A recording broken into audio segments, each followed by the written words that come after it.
There's something about old, abandoned mansions that sends a chill down your spine before you even step inside. The silence feels alive, whispering stories of people who never truly left. I've walked through halls where the air felt thick, where footsteps echoed though I was alone. These aren't just legends. These are real places, once filled with life, now haunted by memories that refuse to fade.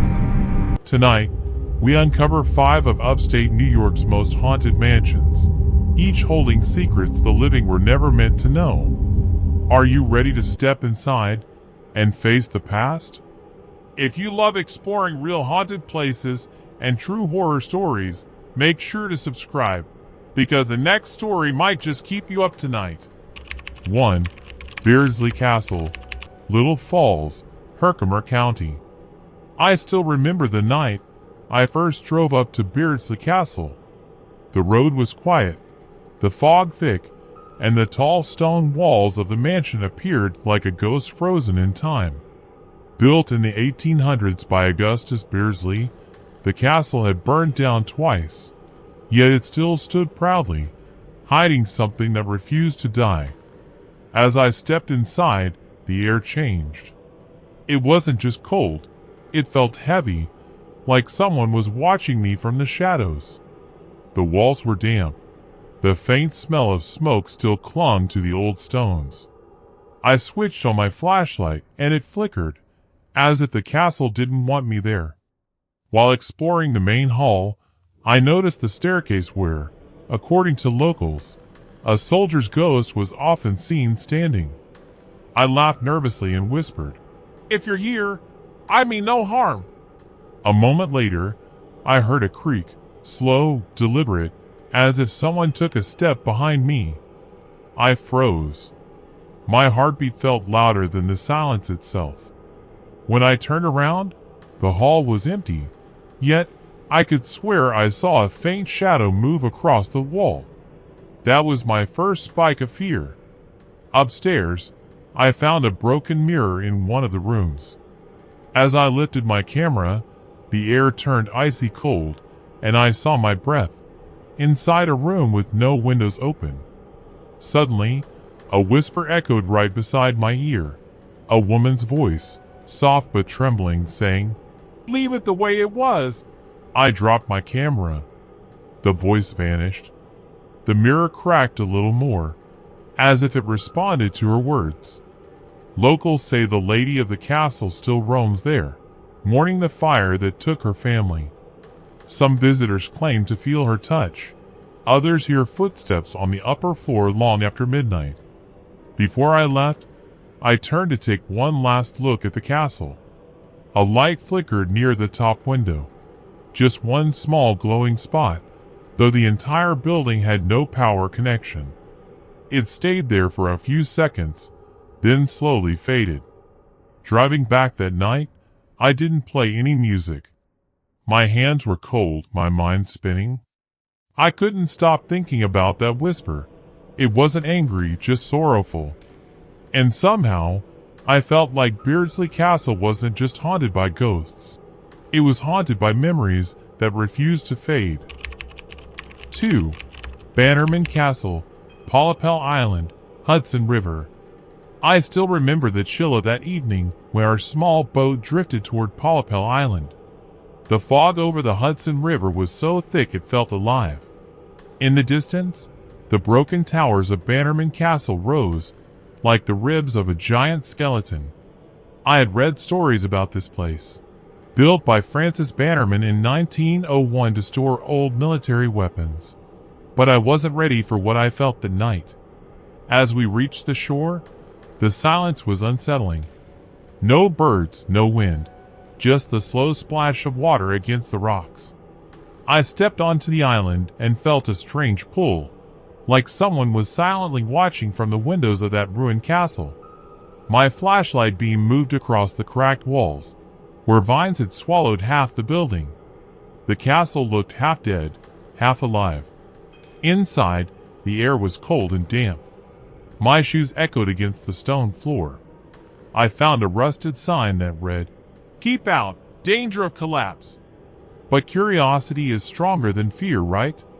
I walked in further, and that's when I heard it, a faint metal clink, as if something had dropped upstairs. My body froze. There was no one else there. The second spike came moments later. A shadow crossed the far hallway, tall, human-like, and completely silent. For a second, I thought it was a trick of my flashlight. But then, I smelled smoke, faint but real, the same kind of smoke that comes from burned gunpowder. It didn't make sense. The last explosion here happened more than 50 years ago, when the castle's armory blew up. Some say that blast trapped workers inside. Maybe they never left. I whispered, "Is anyone here?" My voice echoed strangely, but another whisper followed mine, repeating the same words, only slower. "Is anyone here?" It wasn't an echo. It was something else. My chest tightened. I turned toward the open doorway and saw a faint light, like a lantern, floating down the main staircase. The glow moved slowly, steady, and then disappeared behind a broken wall. My instinct screamed to run, but my feet felt glued to the ground. When I finally stepped outside, the night air hit me hard. The fog had thickened, and across the water, the castle seemed to watch me, silent, broken, but alive. As we rode away, I looked back one last time. A dim light flickered again in one of the tower windows. Just once, then gone. That night, I understood why people say Bannerman Castle isn't empty. It still remembers the fire, the explosion, and the people who never made it out. And if you ever stand there in the fog, you might feel them watching too, quietly, from the ruins they once called home. 3. Phelps Mansion, Binghamton, Broome County. I visited Phelps Mansion on a cold autumn afternoon. The sun was slipping behind the trees, and the tall Victorian windows reflected a dull orange light. I had read that this mansion, once home to the wealthy banker Sherman Phelps, was among the most haunted buildings in Binghamton. But standing there, face to face with its towering doors, I didn't need a story to tell me that something still lived inside. The moment I stepped in, the air changed. It wasn't just quiet, it was too quiet. My footsteps echoed down the long hallway lined with portraits. The faces on the paintings seemed to follow me with their eyes, frozen smiles hiding something unspoken. I could almost feel time standing still. As I walked toward the grand staircase, a sudden chill ran through me. It started from my neck and went all the way down my spine. The smell of dust and old wood filled the air. I paused to take a photo, but my camera refused to focus. The light flickered for just a second, and I heard it. A faint whisper, like someone saying a name. I thought it was my mind playing tricks. But then it came again, clearer this time. "Henry!" That was my first spike of fear. I froze, heart racing. I checked my phone, no signal. The volunteer guide had left minutes ago to lock another section, so I was alone. I whispered back, "Who's there?" No reply. Just the creaking of the old staircase behind me.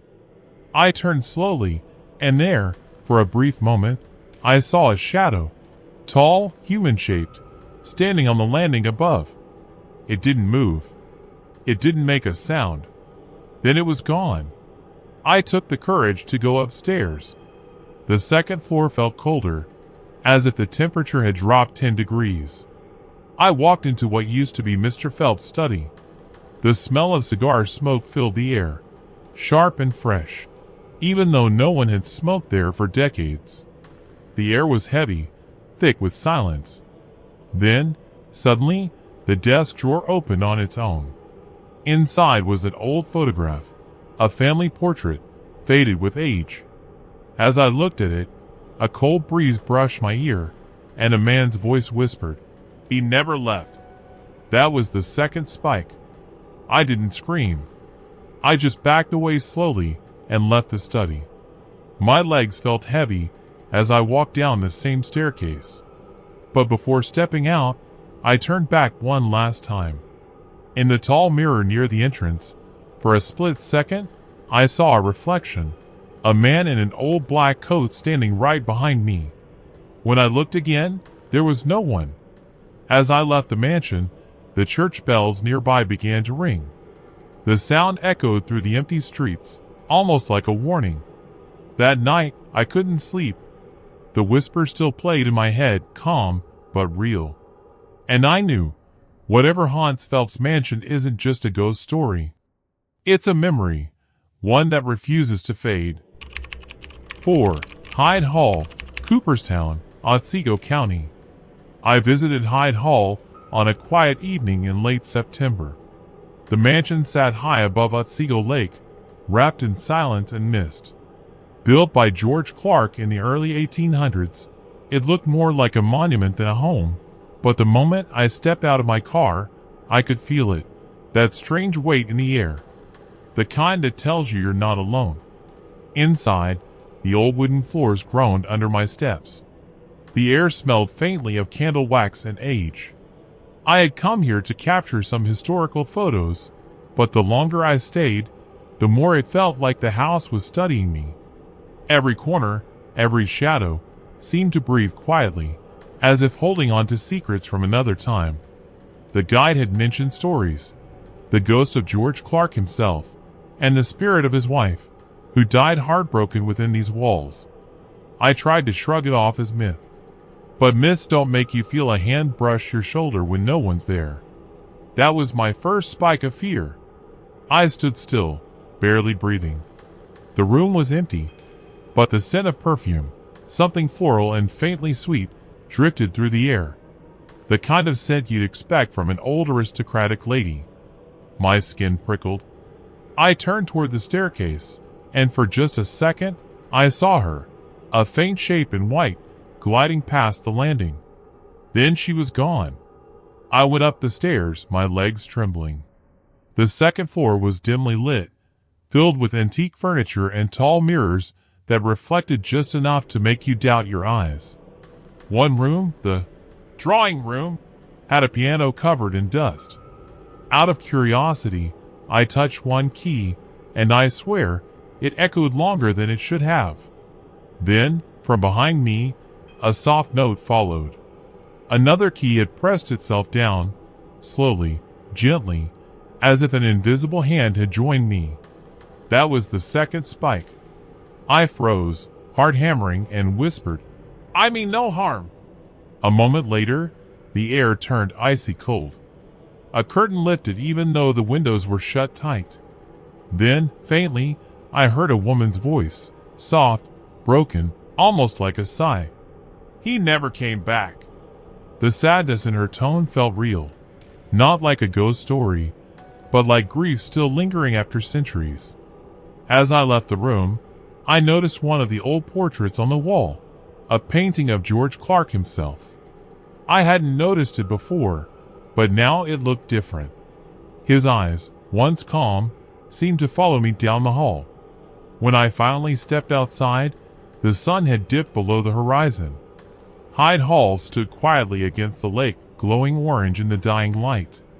But in one upper window, I saw a shadow, the shape of a woman standing perfectly still.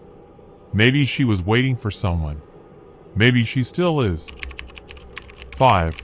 Rolling Hills Asylum, former mansion, East Bethany, Genesee County. I'll never forget the night I spent inside Rolling Hills Asylum. The building stood alone in the middle of open fields, its windows dark and lifeless. Once a poorhouse and later a nursing home, it's said that over 1,700 people died here. But the moment I stepped inside, I realized they never really left. The air inside was thick with dust and silence. My flashlight beam moved across long, empty corridors lined with peeling paint. The smell of old disinfectant and mildew mixed together. It was like the building still remembered the years of pain and sickness it had seen. I was here alone with a small recorder, hoping to document something real. As I entered what used to be the men's ward, I felt a sudden cold breeze pass through me.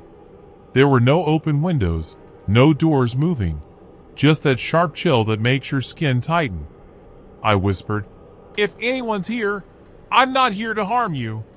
For a moment, there was nothing. Then, from the far end of the hallway, I heard a deep, dragging sound, like someone pulling their foot slowly across the floor. That was my first spike of fear. I followed the sound, every step echoing louder than the last. The recorder in my hand picked up faint whispers, too soft for me to understand. My chest tightened. I reached the end of the corridor and found an old room with rusted hospital beds. One bed was still upright, and above it hung a small metal tag with a number 137. Later, I found out that was once the bed of Roy, a 7-foot-tall patient who died there in the 1940s. Locals say his spirit still wanders these halls, looking for the friends he lost. As I stood near that bed, the air grew colder again. My flashlight flickered, once, twice, and then turned off completely. I stood in complete darkness. My heart pounded so hard I could hear it. Then, out of the silence, came a slow, heavy breathing sound right behind me. It wasn't my imagination. I could feel the warmth of it on my neck. That was the second spike. I turned quickly, shining my backup light. No one there. But on the wall, faint and blurry, I saw a handprint. It looked fresh. I backed away, barely breathing, and whispered, "Roy!" The recorder in my hand clicked once, then played back a voice that wasn't mine, a low, almost broken whisper that said, "Stay here with us." That was enough. I left the room slowly, not running, but every step heavier than the last. When I finally reached outside, the night air felt warm, safe, almost alive. I looked back one last time. A single light flickered in an upstairs window, glowing for a moment before fading into darkness. Maybe Roy found another visitor that night. Or maybe he was just saying goodbye.